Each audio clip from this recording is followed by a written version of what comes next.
I feel sorry for AYANEO. Almost everything that they try to do seems to get outpaced by Ayan incredibly quickly. For a long time, they've been the super premium Android handheld brand, but the price keeps them out of reach of a lot of gamers, and issues with pre-orders and shipping has kept them out of the hands of a lot of customers. But when it was announced that they were going to have a new KONKR line of budget handhelds, people started to sit up and take note. Now, you have to take budget here with a pinch of salt, because we're not talking sub $100. You're still going to need to put your hand down the back of the sofa and root around for any loose millionaires you might have floating about. But if you're lucky, your piggy bank won't have to get smashed. Incidentally, I think it's terrible when people get their piggy banks drunk, don't you? That name, KONKR, it's a strange one for me. It's spelt like a new brand of Swedish flat-pack furniture makers, but KONKR, to me, reminds me of my childhood. If you're in the US, you might not know about this, but Konkers was a game where we took two konkers, which is the hard nut inside the seed of a horse chestnut tree, tied them to bits of string, and then hit them together until one of them broke. The cold winter evenings just flew by. Retro enthusiasts may remember the name KONKR's Bad Fur Day for the N64. Well, that's where the name KONKR comes from. So whenever I hear this, I just think that grabbing a KONKR sounds like you're playing with your nuts. With the new KONKR Pocket FIT, they've actually managed to deliver some serious specs. So impressive, in fact, they'll make Elton John jealous. Starting at $239 during the early bird phase, the device comes in two distinct flavours, the Snapdragon G3 Gen 3 and Strawberry Shortcake. Sorry, I'm not eating well. I'm spending all my money on retro handhelds. The device comes in two distinct flavours, the Snapdragon G3 Gen 3 and Snapdragon 8 Elite. The timing couldn't be more interesting, launching nearly a month before Ayan's Thor and Odin 3 pre-sales went live, but with prices being revised down since the competitor's launch. This new device suddenly becomes something of a contender. The real question isn't whether this device works. The specifications clearly demonstrate that it does. The question is whether this is the right handheld for your specific gaming needs. So let's cut through the crowdfunding excitement and the early bird pricing to answer the practical questions that you actually came for. Should you back the Pocket FIT? Which configuration makes sense for your gaming habits? And how does it stack up against the competition? We'll find out after this.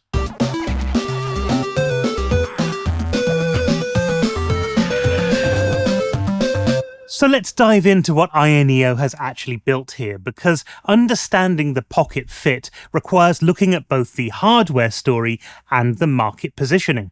The device comes in two processor families, and this isn't just a case of simple, better, best. The Snapdragon G3 Gen 3 represents mature, proven technology with excellent software support across the emulation landscape. Every major emulator has been optimized for this chipset. Drivers are stable, and you're unlikely to encounter the sort of compatibility issues that plague early adopters. This is the processor equivalent of buying a DJI drone. Reliable, efficient, Chinese. The Snapdragon 8 Elite tells a completely different story. This is bleeding-edge silicon with Orion cores running at 4.32 GHz and the new Adreno 830 GPU. The raw performance is impressive, but you're essentially beta testing the software ecosystem. Emulators haven't been fully optimized yet. Games may require specific driver versions that just don't exist, and you'll occasionally encounter stuttering or crashes that simply don't happen with the more mature hardware. But we need to consider performance expectations, because this is where most buying guides get a little bit vague, where they should be concrete.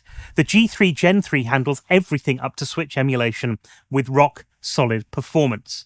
You're looking at full-speed emulation with enhanced features like upscaled resolution and HD texture packs.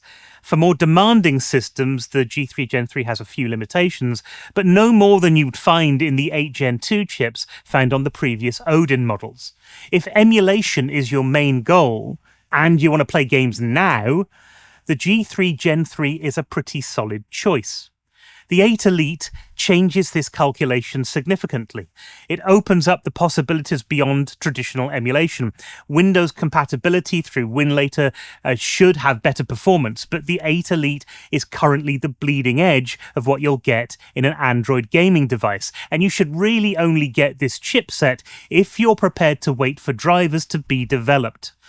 In the meantime, some things will still run really well. Recent benchmark tests suggest that this will be a step up for Windows emulation, either through GameHub or WinLater. But again, the compatibility is not locked in yet. Get this if you want the absolute latest tech and are prepared to wait if it turns out your favourite games won't run at all. But here's where I have to go back to my Odin 3 advice. You are essentially paying to be a beta tester.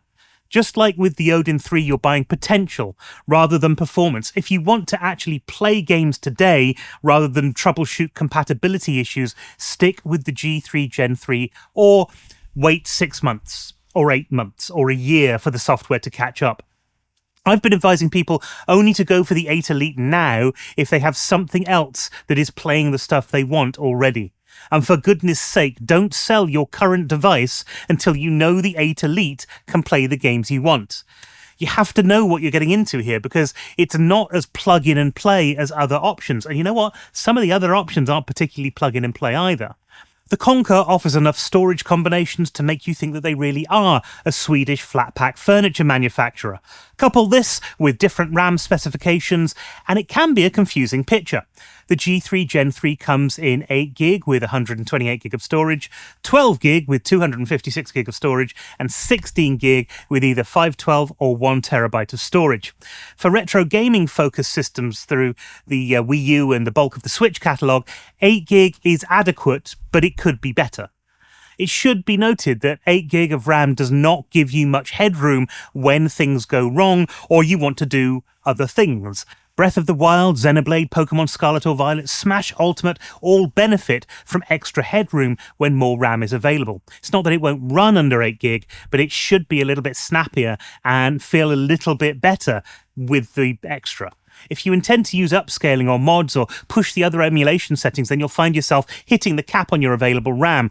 In those instances, you don't actually need anything more than the next level up with 12GB of RAM. When you get past the 8GB configuration, the storage question actually matters more. ROM collections can grow surprisingly large, especially when you start collecting for multiple systems. The 12GB configuration provides headroom for multitasking and future emulation updates, whilst the major benefit of the 16 model is really the storage rather than the performance. Unless you're planning to maintain enormous libraries or you want maximum future-proofing or heavily dive into Windows emulation, then the 12GB configuration offers the best value. No emulator at the moment is using 16GB of RAM for most emulation tasks. The only caveat to that is Windows, where more RAM can make games run better, or run at all. So unless you're getting this for Windows or you want the extra storage, I'd stick with the 12GB model. The 8 Elite's memory story is different. This is a cutting-edge chip, and to achieve some of the cutting-edge things that you will want to do with this, 8GB is just too low. Factoring in Windows emulation and possible Windows 11 ARM release in the future, you'd want at least 16GB to run that. The 12GB model provides a comfortable buffer for everyday gaming, whilst the 16GB configuration handles intensive emulation scenarios without the compromise.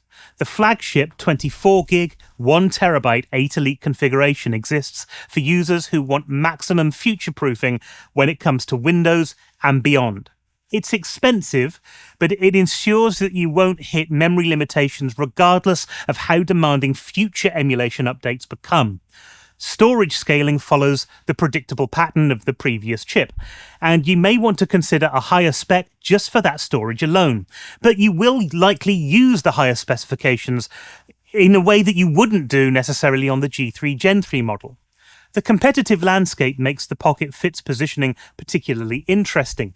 AYANEO's Odin 3 offers similar 8 Elite performance with a gorgeous 120Hz OLED display and configurations up to 24GB of RAM. However, it's larger, heavier, and more expensive. but not by much.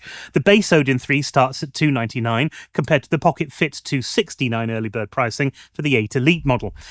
This makes the Pocket Fit quite an enticing proposition, but I do know that some people won't even touch devices if they don't have that OLED screen. I do understand that, and whilst it's not something that would necessarily worry me, it is a factor that I might use if I was deciding on one of these consoles myself. Battery life expectations vary significantly depending on usage patterns. Retro gaming on the G3 Gen 3 should provide 4 to 6 hours of gameplay easily, depending on system and complexity and screen brightness and all of those things.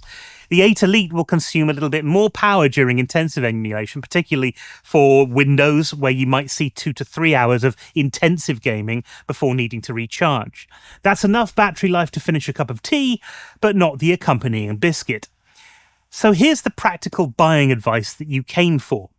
Choose the G3 Gen 3 if you primarily want reliable retro gaming without troubleshooting hassles. The base model handles classic systems beautifully and represents excellent value. Step up to the 12 gig version if you want comfortable headroom and larger storage for more extensive libraries. Beyond that, only choose higher specs if you want bigger storage or Windows emulation. And if you do want Windows emulation, the more RAM the better, I guess. Choose the 8 Elite if you want cutting-edge tech and you don't mind dealing with all of those early adopter challenges. The 16 gig with 512 of storage provides the best balance for performance and value for most users, whilst the higher tier models make sense for enthusiasts planning extensive Windows gaming. Avoid the 8 Elite if you just want some sort of plug-in-and-play retro gaming experience. You'll be paying extra for performance that you're just not going to use whilst dealing with software maturity issues that don't exist on the G3 Gen 3.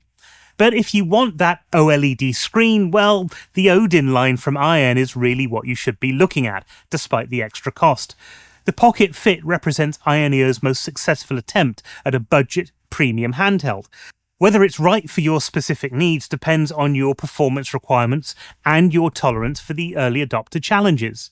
The device is currently on Indiegogo with early bird pricing that makes it incredibly competitive. Whether you should back it or not depends on your specific gaming habits, performance needs, and patience for the inevitable delays that seem to plague every crowd-funded gaming device. Here's where I land. If you're determined to get a handheld right now, the G3 Gen 3 version makes sense. It's mature, it's reliable, and it's competitively priced. But if you're looking at an 8 Elite version, then I'm going to have to say to treat this with a pinch of salt. The 8 Elite models face the same fundamental software issues that I warned about with the Odin 3, and AYANEO's shipping track record adds another layer of uncertainty on top. Your current handheld might actually play games better today than these current cutting-edge chips will in the next few months. And if you don't want to wait to play your brand new device, then the bleeding-edge chips probably aren't worth it for now. I'm not going to get one myself.